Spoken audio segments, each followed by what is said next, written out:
2 മാസം ആർത്തുല്ലസിച്ച മധ്യവേനൽ അവധിക്കാലം അവസാനിക്കാൻ ഇനി മണിക്കൂറുകൾ മാത്രമാണ്. അവധിക്കാലത്തിന് ശേഷം അക്ഷരമധുരം നുകരാൻ വിദ്യാലയത്തിലെത്തുന്ന ആലപ്പുഴയിലെ ഒരു സ്കൂളിലെ വിദ്യാർത്ഥികളെ കാത്തിരിക്കുന്നത് ഒരു ട്രെയിനാണ്. ആലപ്പുഴ സബ് ജില്ലയിൽപ്പെട്ട വാടക്കലെ ടി.കെ. മാധവ മെമ്മോറിയൽ UP സ്കൂളിലാണ് ക്ലാസ് മുറികളെ ട്രെയിൻ ബോഗികളാക്കി മാറ്റിയിരിക്കുന്നത്. ആർട്ടിസ്റ്റായ ബോബൻ സിത്താരയാണ് ക്ലാസ് മുറികളെ മനോഹരമാക്കി ട്രെയിൻ ബോഗികളാക്കി മാറ്റിയത്.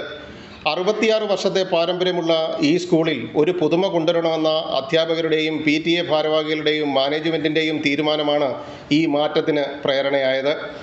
പുതുതായി ഇവിടെ എത്തുന്ന കുട്ടികൾക്കും കഴിഞ്ഞ വർഷം പഠിച്ച് അവധിക്ക് ശേഷം എത്തുന്ന കുട്ടികൾക്കും വലിയ കൗതുകമായി ഇത് മാറുമെന്ന് ഇവർ പ്രത്യാശിക്കുന്നു. മുന്നേറാം എന്ന ലക്ഷ്യത്തോടു കൂടിയാണ് ട്രെയിൻ എന്ന ആശയം ക്ലാസ് മുറികളിലേക്ക് ആവാഹിച്ചതെന്ന് സ്കൂളിലെ പ്രധാന അധ്യാപിക പറഞ്ഞു. ട്രെയിൻ തന്നെ തിരഞ്ഞെടുക്കാനുള്ളത് ഞങ്ങൾ മുന്നേറും, ഞങ്ങളുടെ ഒരു പടി ചവിട്ടിയിരിക്കുകയാണ്, ഞങ്ങൾ മുന്നേറും എന്ന ലക്ഷ്യത്തോടു കൂടി തന്നെ 1 മുതൽ 7 വരെയുള്ള കുട്ടികൾ 7 വരെയുള്ള ക്ലാസ്സുകളിലെ പഠിക്കുന്ന ഈ സ്കൂള് ഇനിയും മുന്നേറ്റത്തിൻ്റെ പാതയിലാണ്. തത്തമ്പള്ളി സ്വദേശി ബോബൻ സിത്താരയാണ് സ്കൂൾ മാനേജ്മെൻറ്റിൻ്റെയും അധ്യാപകരുടെയും ഈ സ്വപ്നം സാക്ഷാത്കരിച്ചത്. ടീച്ചറിൻ്റെ വലിയൊരു ആഗ്രഹമായിരുന്നു ഇങ്ങനൊരു സാധനം ചെയ്ത് ഇവിടെ ഒന്ന് കംപ്ലീറ്റ് ചെയ്യണമെന്നുള്ള ആഗ്രഹം.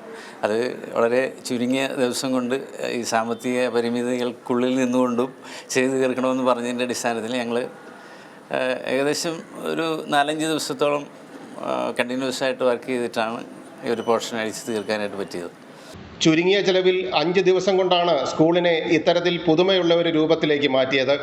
ഇനി കാത്തിരിപ്പാണ്.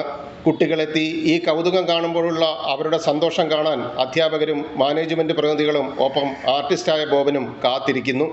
അമൃത ന്യൂസ്, ആലപ്പുഴ.